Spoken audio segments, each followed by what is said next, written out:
China has suspended indefinitely high-level economic talks with Australia. Beijing says the decision affects all activities under the China-Australia Strategic Economic Dialogue. China says the suspension is due to Australia's measures that have disrupted exchanges between the two countries.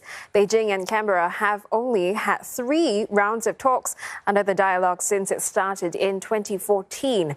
The move reflects China's growing frustration with Australia, including Canberra's call for an inquiry into the origins of the coronavirus. Australia has also revoked agreements signed under China's Belt and Road Initiative. Just this week, Canberra said it was reviewing the management lease for the Port of Darwin given to a Chinese firm. For more, we're joined by Professor Peter Macaulay from the Australia National University. Prof, do you see trade relations deteriorating further? It's difficult to say. Relations are already at quite a low ebb. It's not clear if they can go lower, at least from the Australian point of view. I guess that China still has a few arrows, if you like, or a few options to turn the screws on Australia. One might be to tighten further suggestions that Chinese students study in Australia.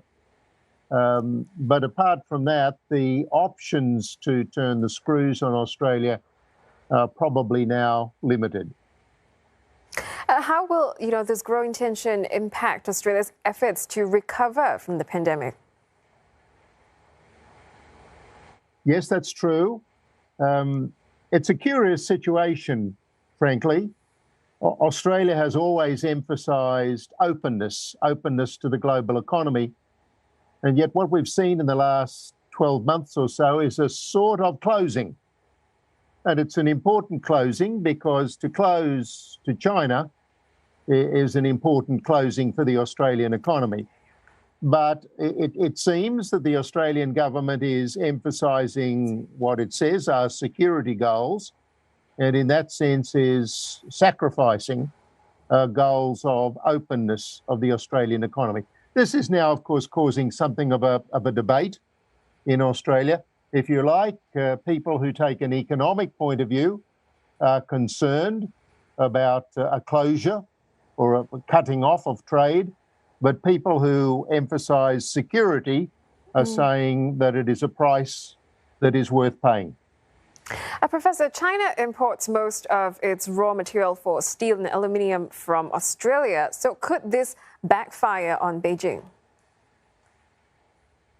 Yes, I guess. But of course, Beijing is presumably weighing this option very carefully. And Beijing, China, really has other options, although the other options are not easy to turn to in the short term. So in that sense, Australia remains in a strong position. And those in Australia who are arguing that a clampdown, a closure of trade with China doesn't matter from the Australian point of view, say that China doesn't have a lot of options in this area of energy and iron ore and so on. So now it's hard to judge. It's hard to judge really exactly what the situation is. Presumably Beijing has weighed this up, and presumably Beijing has options.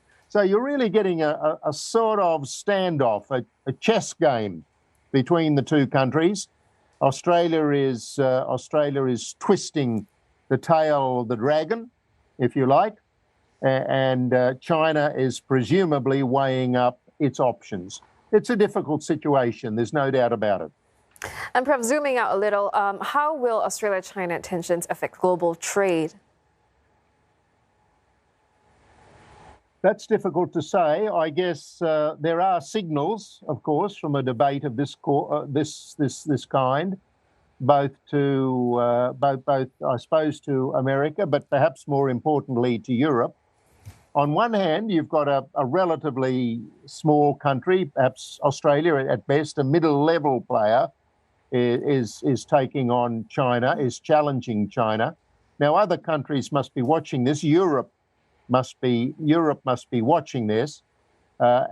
China, in turn, is in effect sending a message, even teaching a lesson to Australia, depending on how you measure it.